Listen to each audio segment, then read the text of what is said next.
सोचिए सभ्यता का वो दौर जब दुनिया के कई हिस्से पत्थरों और लाठियों से काम चला रहे थे। तब भारतीय उपमहाद्वीप में सिंधु घाटी सभ्यता अपने चरम पर थी। अद्भुत शहरी प्लानिंग, जल प्रबंधन और व्यापार का गढ़। लेकिन इस महान सभ्यता ने अपने पीछे कुछ ऐसा छोड़ा जो आज तक सबसे बड़ी पहेली बना हुआ है, सिंधु घाटी की रहस्यमयी लिपि। और अब तमिलनाडु के मुख्यमंत्री एम.के. स्टालिन ने उस पहेली को सुलझाने के लिए सबसे बड़ा ऐलान कर दिया है। उन्होंने कहा है कि जो भी इस लिपि को पढ़ने में सफल होगा उसे 10 लाख अमेरिकी डॉलर का इनाम मिलेगा। क्या है ये पूरी कहानी, यहाँ पर समझते हैं। तमिलनाडु के मुख्यमंत्री एम.के. स्टालिन ने एक ऐसा कदम उठाया जो इतिहास और भविष्य के बीच एक सेतु बन सकता है। रविवार को चेन्नई के भव्य अंतर्राष्ट्रीय सम्मेलन में, जहां विद्वानों, शोधकर्ताओं और इतिहास प्रेमियों की भीड़ उमड़ी थी, स्टालिन ने एक घोषणा की जो किसी क्रांति से कम नहीं है। उन्होंने ऐलान किया कि सिंधु घाटी सभ्यता की लिपि को पढ़ने वाले को 10 लाख अमेरिकी डॉलर का इनाम मिलेगा।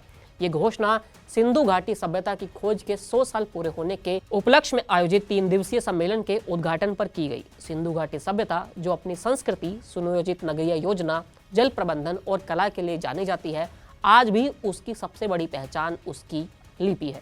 ये समस्या यह है कि उस लिपि की लिखावट आज तक कोई पढ़ नहीं पाया, जिसके कारण ये सभ्यता अनसुलझी पहेली बनी हुई है। ये वही लिपि है जिसने इतिहासकारों और पुरातत्वविदों को दशकों से चुनौती दी है।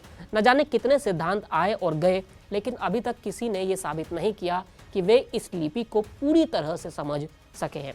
स्टालिन ने इसे सिर्फ एक इनाम या चुनौती नहीं, बल्कि भारतीय इतिहास की अनकही कहानियों तक पहुंचने का रास्ता बताया।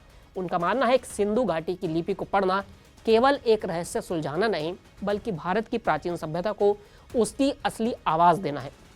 मुख्यमंत्री ने स्पष्ट किया कि ये पुरस्कार न केवल भारतीय शोधकर्ताओं बल्कि विश्व भर के विद्वानों के लिए खुला है। ये कदम केवल एक राज्य या देश तक सीमित नहीं है, बल्कि पूरी मानवता के लिए है।